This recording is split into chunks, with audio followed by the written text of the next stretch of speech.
I invited my good friend Gastel on the channel. He's been here talking strategy before, but he's, as you might call him, a gourmand or a connoisseur of board games. We'll find out what his top 10 are today. And you know what? His number one game is actually... Really? We're not giving anything away. But they know. I've got an amazing top 10 list that's going to blow your mind on Legendary Tactics.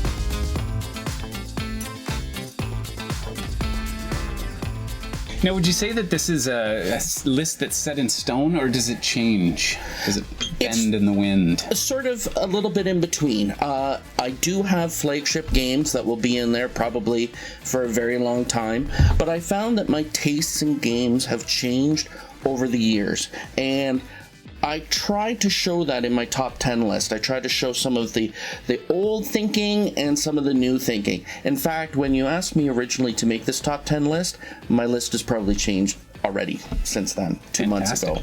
Well, we need to get into the list. So Gastel has really done me a solid here, and he probably spent all day loading up his car with rather large games, and we've got them just off screen here. So do me a favor, like and subscribe if you appreciate the effort he put into bringing all of these games over to our studio here. No kidding. So every top 10 list has to have at least 13 games? 13 games is what I brought, yeah. So you've got some honorable mentions. Honorable mentions. Okay. So my first game that I'd like to bring is Flamme Rouge. Beautiful game that really captures the idea of racing in a peloton. It's a fabulous game to play while the Tour de France is on, if you like watching that, because it really gives the idea of breaking away from the pack, timing your moves, using your opponents to your advantage while sort of not having your opponents gain advantages from you. I love this game. Super cool. Have you played Thunder Alley or Apocalypse Road or any of those racing, or Heat Pedal to the Metal? You know, actually I own Thunder Alley, and I would say it has a very similar sort of feel to it as that. Okay, excellent. Thank you very much. Another honorable mention. The other honorable mention is Chronicles of Crime. This is specifically the London one. This game is beautiful in the fact that it's more of a system to play games. If you look inside, you can see that it's just simply cards and these QR codes. And perfect. And the app is what really drives it. And the app drives it all. And the reason it didn't make my top 10 list is I don't love games that are really video games. Right. Okay. I love them. Yes. But they're not my top 10 board games. He's a purist. You know what? I had to have a physical copy of each one of these, which is going to affect a little bit of this list, actually. Fantastic. Let's tuck this guy over here. All right. So I'm curious. So we're on to our top 10 list. By the way, that's a game I really want to try sometime. So oh, it's wonderful. Super cool. I had a friend just explain to me all the dynamics of that. It looks awesome. So, but let's get to your list. We'll start on this side. Yep, number 10. Okay. We have the Tyrants of the Underdark. So I'm a huge fan of Dungeons and Dragons, and so I was drawn to this just because of the IP. This is actually a fairly simple deck building and area control mechanism. Sorry, it's all messy in here, yeah, but that's forgiven. It is. It's a beautiful game that has nice variability to it as you sort of try to take over the Underdark. This one is my deck builder game. Oh, okay. So it would be... So it's not role-playing at all? It's not role-playing at all. Okay. No. And it's not Dungeons and Dragons Light? They've just pasted that on to make you want to buy it if you like D&D. It is a little bit that, but I will say you do feel like if you know the IP, you do feel like you are the drow in the Underdark taking over other drow factions. Okay. Super cool. Thank you very much. This game, by the way, would replace Dominion, in my opinion, if you have that in your top 10 list. A similar system? Well, in the fact that it's a deck builder. It's more like Ascension or DC Deck Builder or something like that. So if you're familiar with those, it's very similar to that. I am? Okay. Well, you know I've been loving Moonrakers lately, so and it's got a deck builder mechanic, so I might have to try it. Yeah, and maybe we'll be playing it later tonight. Brilliant. Yeah, so that was number 10. This is number 9. Number 9 is Euro. And I will say, when people ask me what my favorite board game is, if they mean board game, this is probably the one. You know, and by board game, rectangular board, pieces moving around. Dice. No dice, Okay. but mechanisms that interact with each other in a beautiful manner. This game... Just before you get into that, our sharp-eyed viewers will probably notice the dust that you wiped off. I can see some here still. I'm a little concerned that this hasn't been to the table in a while. It was not been to the table in a while, nor has its expansion, which I have at home as well. But that's what this video is about. We need to change it. We need these games to the table. And add your own games, of course, in the comment if there's others that you think that he might enjoy, or if there's other games that are on your list. I would love your recommendations. If you see something that's similar and you think there's something better, let me know. Excellent. So tell me about Fresco. Okay, so Fresco is sort of all about time. You play a master artisan trying to paint the roof of a building. Perfect. And you have assistants that you send out and to buy paint, mix new colors, and eventually actually paint the ceiling of the church. Of course, there are at least 2 other competitors who are trying to do the same thing, and it's just, if you wake up early, you have the best chance at getting the paints you want, but your assistants are upset at you because they had to get up at 6 o'clock in the morning. Whereas if you let them sleep until 9, they're all excited about you, but maybe you don't get the paint that you want. However, there's times where you don't need a specific paint, and so you're trying to manage a bunch of different things. It's a beautiful Euro game. Very cool. Anything like viticulture? No. It does... The worker placement for this happens on your own personal board rather than on a communal board. Okay. Thank you. And I guess we're back to my side. Yes. 10, 9, 8. on to 8. Do I have to pull this one into frame? Yes, you do. I do not like this game at all. Mysterium. I will say, I think Mysterium may be... I remember when I was collecting the board games off the shelf today, I remembered all of them except for Mysterium. And Mysterium is sort of that type of game. But the reason it makes my top 10 list is if you have a random group of people and you want just to play a game, they will like Mysterium. They might not love Mysterium, but they'll like Mysterium. It will be worthwhile. Colorful pictures, this sort of trying to understand what each other are thinking about, and this sort of puzzle, very light puzzle that you're trying to work out.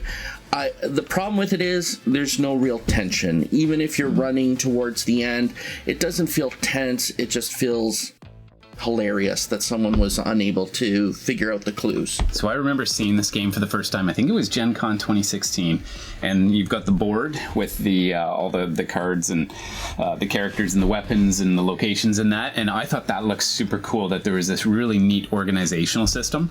But I've played this with my family and they universally rejected the game because one person's thinking in terms of the color scheme, another person's thinking in terms of the novel they most recently read, and it just felt like a lot of disconnect. And maybe that's where we're lacking, is that you need to build those connections for this game to be fun. But was your ghost listening to what their guesses were and adjusting their clues to meet those guesses? It was total random. So that's where this game does offer the opportunity for the ghost to hear what people are guessing. Right, yes. So this is the only one on the list that I would say is questionable. I think that's fair. Yeah, I think that's fair. Well, and you gave me a hard time because I had some digital games on my list. Yes, so, I did. This is my retribution. So number 7 on the list is just an absolutely beautiful game. This one could have come in at number 1, actually. It's got dust. It's been played recently, though, I promise you. This is our second take. We cleaned the dust off in the first take. This is Neuroshima Hex, The Year of Moloch. The Year of Moloch is a special edition of Neuroshima Hex, but they all play exactly the same way. It's just sort of deluxified. This over here so I can take a look. Perfect.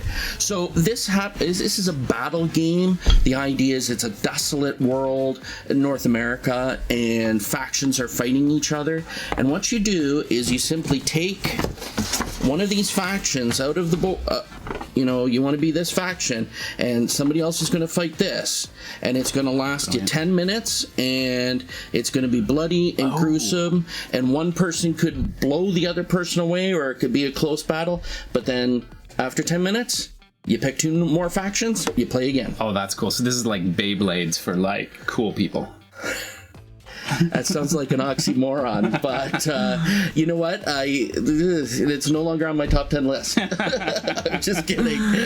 No, this is a fabulous game. This looks really cool. What I really like is the organizational system here. This is neat, like the little hexes. But you said that this comes predominantly empty and you need to buy the... I've bought a lot of this game. Yes. Okay. Yes. But you know what? When a game is good, that's how I feel about Moonrakers. I just want to keep getting more expansions. Well, this game I also own digitally, nice. And I've purchased it several times digitally. So a digital game is on your list. Oh, but I have the physical copy. That's all right. You're forgiven. Number 6. All of your games, this is the one that keeps popping into my feed and the one that I want to play the most. Great Western Trail. So at number 6, this is another Euro game, but what I love about it is its crunchiness. It's what do you mean by that? Well, Fresco is a Euro game that's nice and light, and you can introduce to anyone. This is a much heavier Euro game. The decisions you make have much longer effects. My issues with Great Western Trail are a long setup and tear down. Oh, okay. Right. But is it finicky? The game is not finicky. Okay. The setup is finicky. Gotcha. But it is just a beautiful game once you get it going. And for people who love trains, is this themed after train? Is it more Western? It's more about cows than trains. Okay. Actually, there is a train. Yes. And that's good, but it's just one train. But if you like cows, your cards are different breeds of cows. And I found it that interesting, nice. actually. If you're into cow breeding, this might be the game for you. Or crunchy Euros. Yes. Brilliant. 5. Number 5. One of my first cooperative games, Robertson Crusoe. This again is an early printing. This is a game that when I want someone who's a little hesitant about board games, It's a gateway game. and well, it's a heavy gateway game. Someone who can handle a little bit of a rule set. But what's great about this game is you can teach it while you're playing the first turn. Perfect. And so you go through, and the board here. So you are going to be loved by Cax, who this is one of his favorite games of all time. It's really simple. Like, it's quite small. Well, these all have cards. There's cards down here. There's tiles being placed here. But what's good, if you can see this 1, 2, 3, 4, 5, 6, and then it goes 1, 2, 3, 4, and then this is 5 and 6, sort of 4s all the way across here. Yep. You just play every single round by going here, here, Perfect. here, here, here, here, here. So it's really intuitive. It's very intuitive, but you end up with these beautiful stories. There was a time where we had a beach in this area, and a guy was exploring it, and it got flooded, and so he ran into another area, and there was a magma flow, and he was like, I don't know what to do, and it was a riot. It was really cool. good. No, it's funny because I played this, and everything you're describing is what I like in a game. I played this, and someone said this was such a hard game to beat. In my first game, literally every tile came up the way I needed. I walked through the game. It was so easy, and I always find with cooperative games, I like to lose multiple times for me to feel that rush of the challenge, and this one I didn't get that, so I need to try it again. You can definitely change the difficulty level, and there are many scenarios that come in the base game. So if you probably did the Castaways for your first one, because that's sort of the one they recommend, but you do Volcano Island or Cannibal Island. I'm not walking through it. Yeah, that's right. Jenny needs help. They're really good. And there's other scenarios that I don't own, believe it or not. Cool. I actually don't own something that's a board game. That's awesome. We're down to number 4. Number 4 is my abstract strategy choice. And the first one that came to mind was this game called Quantum. It's beautifully balanced. Every game ends up exactly with everybody right there in it. I've never heard of this game. Is this an old one or a new one? Or no, it's a couple years old. But it is just a little too difficult to get to the table regularly. So my choice was Santorini. Santorini is this beautiful game with nice toy-like pieces. So why I love this is you can get a young kid interested in simple strategy. They don't care about winning, but what they care about, I won't get everything out here, but what they care about is building something, and and then not only are they building but yes, then they get to cap things off with blue, and there's reasons why they'd like to do that and reasons why they wouldn't like to do that. All of the components are beautiful.